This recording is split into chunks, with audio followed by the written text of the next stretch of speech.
Huh.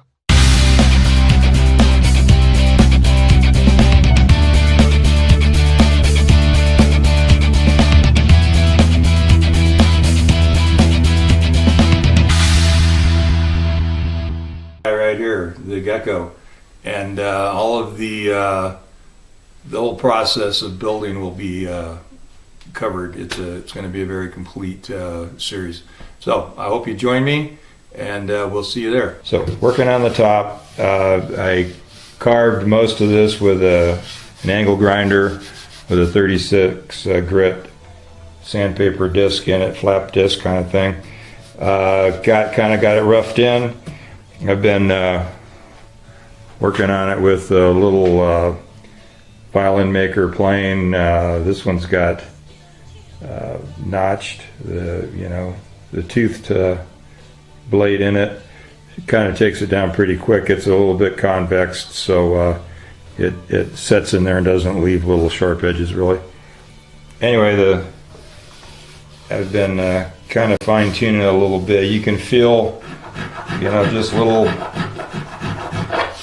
humps. You can feel more stuff than you can see, especially at this point. Once it got, once it's sanded out and everything, and you feel, you can see more of differences in the sheen once you get to that point. But you're really kind of too late to fix anything at that point too. You don't want to have to strip it all and take a little hump or sand a divot, feather a divot out. So, it's really you depending on your feel here. And of course, every step of the way as you go from this course all the way up to, sandpaper or, finer grit on a random orbital sander or something like that. So it'll go through all of those stages, and I'll try to get all of that on film, at least parts of it, so you can see what's going on. Up in this area,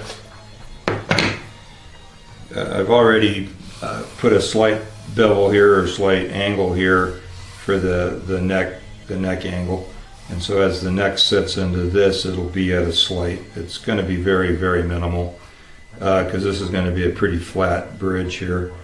So a very, very slight angle on that. I would say probably less than half a degree, anyway, somewhere in there. So I got a lot of thickness right up here that has to be blended in, and then in this relief right here. So this is a pretty extreme bevel coming up here, and obviously you don't want to get, I'm not going to put rings on this. I drew rings out, but I'm probably just going to go with natural top, no rings, set the pickup right into the hole. So, I have some room to fudge there, and if I get into the pickup hole a little bit, it's not going to be the end of the world if it's not flat right across there like it would normally be with a pickup ring.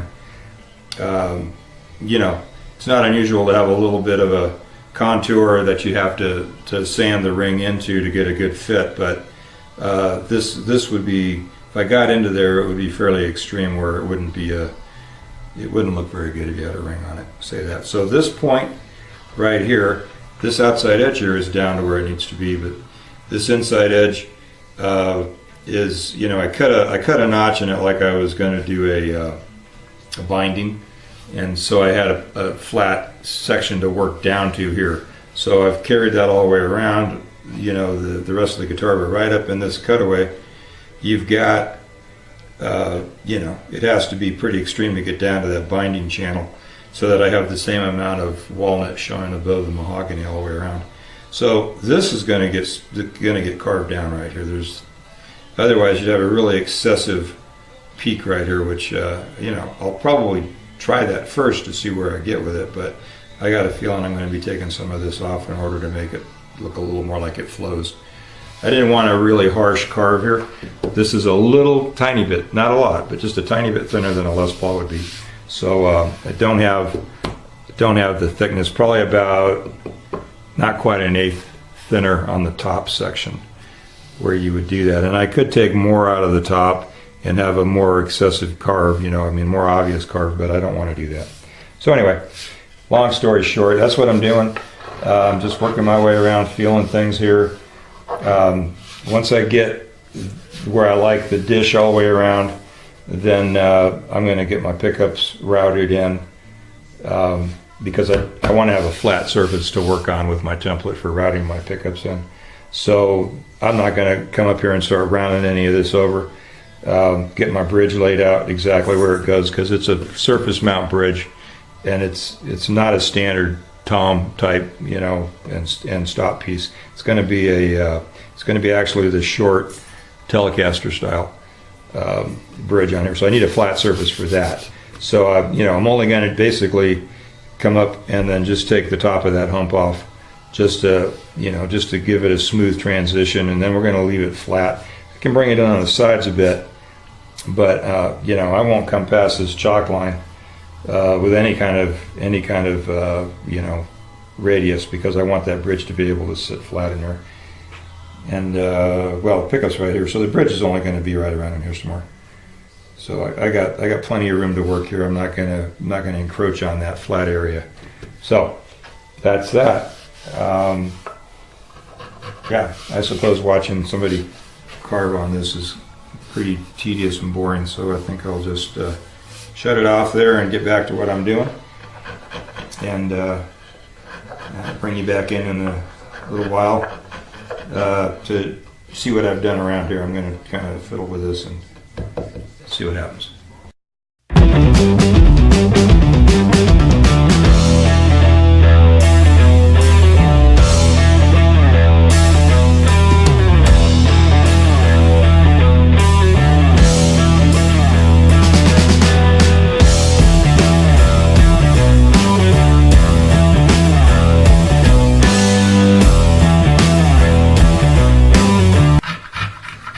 What I'm working for here is to come in flat, relatively flat. It's got a little bit of a ramp to it, but I don't want to just have a ramp straight, you know.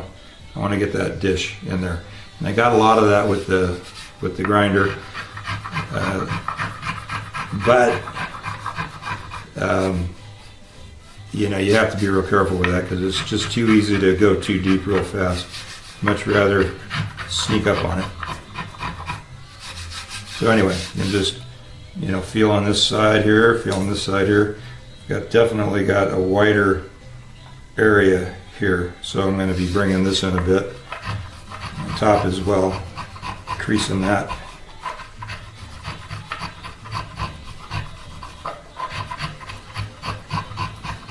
Just kind of go back and forth and balance things out.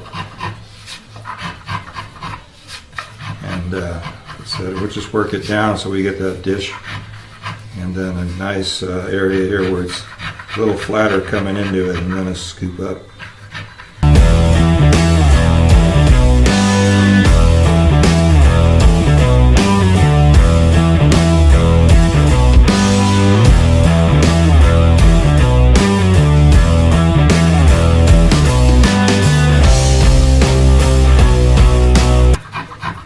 The upside is that this is a carved Nighthawk style body, and you don't see carved Nighthawks, so there's not like a precedent that I have to emulate here. This is just something I came up with, and when I get to where I want it to be, then that's what it's going to be like.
so I preset that drill press for an inch deep hole approximately, and 1/8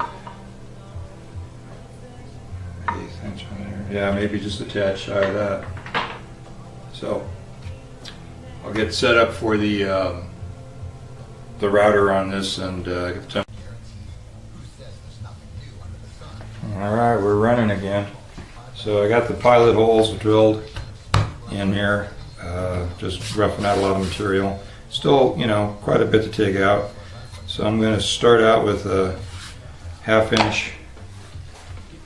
I didn't check it up yet.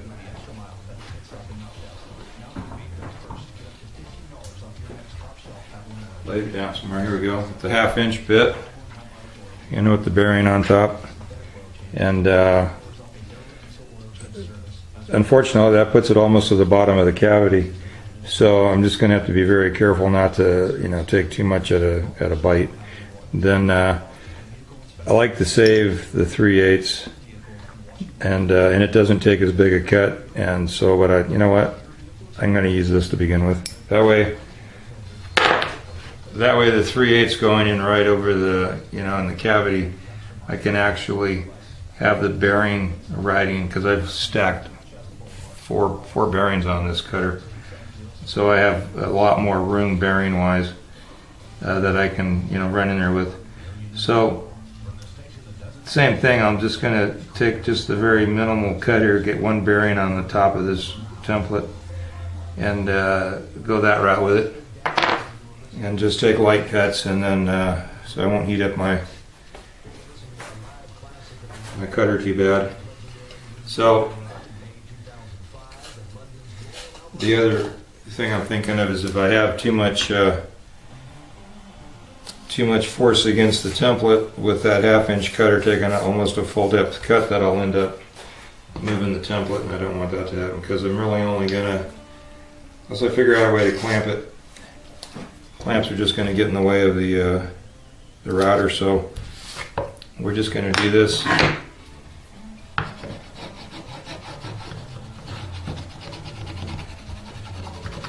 Burnish this thing in here.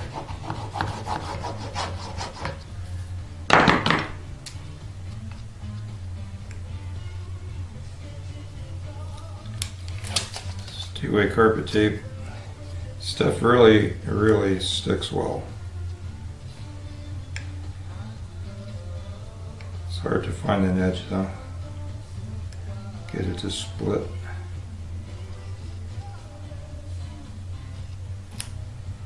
There we go.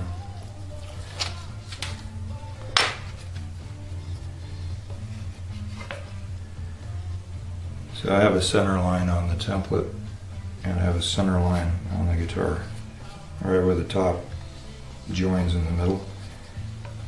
Center lines, by the way, line up all the way around.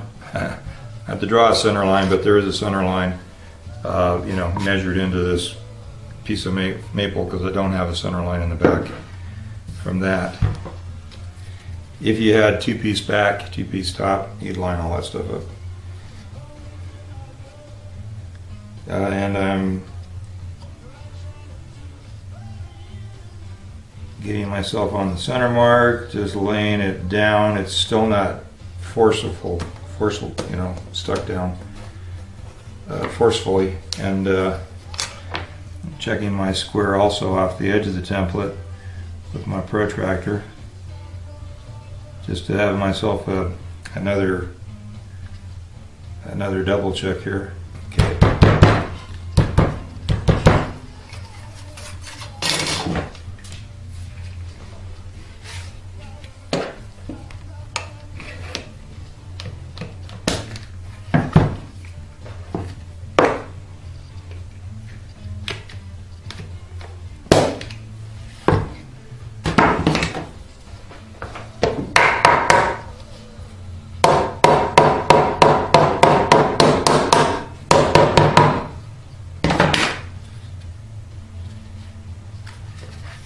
Alright, I normally route over on the other side of my table with my hose for my dust collector, and but I've got a kind of a clean area going on over there right now.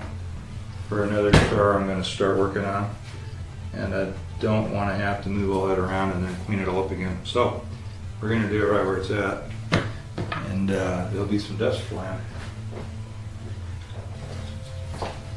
I'm going to wear my respirator and my hearing protection.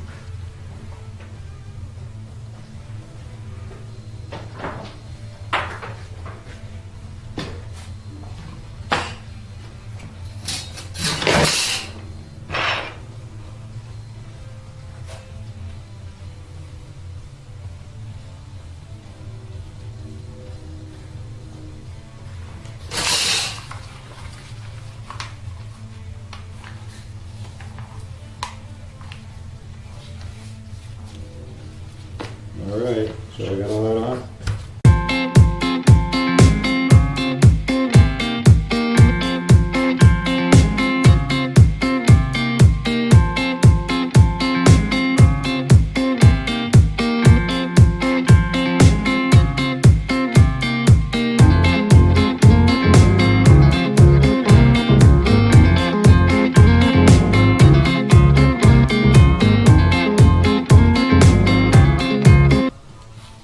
Bottomed out on that, so now I pull the template out and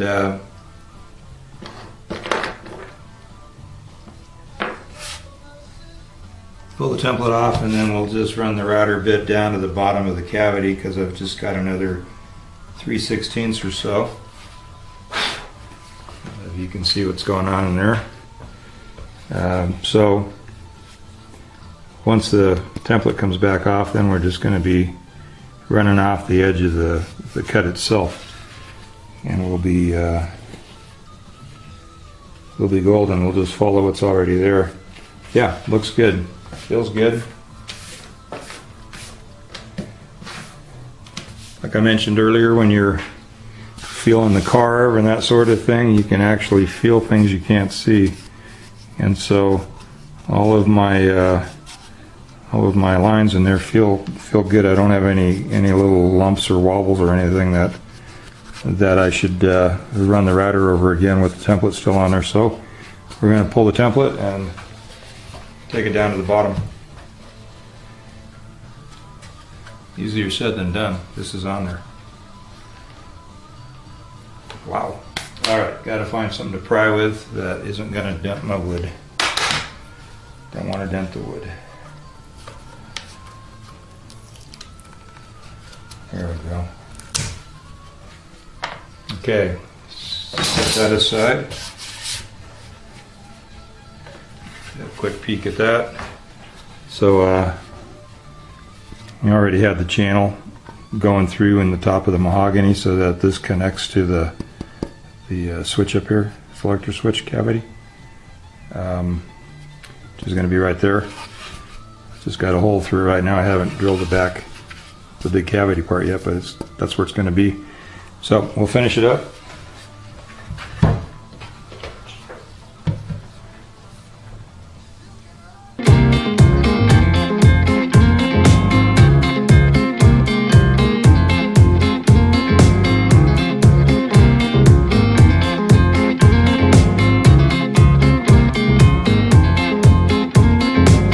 All right, so there's the finished routed cavity for that, and we'll get the neck pickup cavity finished routed. You can see the tracing on there where the bridge is going to be approximately, and something didn't center up. I know the pickup centered, so I traced my bridge out wrong. Anyway, yeah, once I get those pickup cavities in, I'm going to keep blending things in here and get closer and closer to these pickup holes. You know, more of a dome feel than it has right now, except like I said before, I got to keep it nice and straight right here across the body, right where the bridge sits. That's all for now.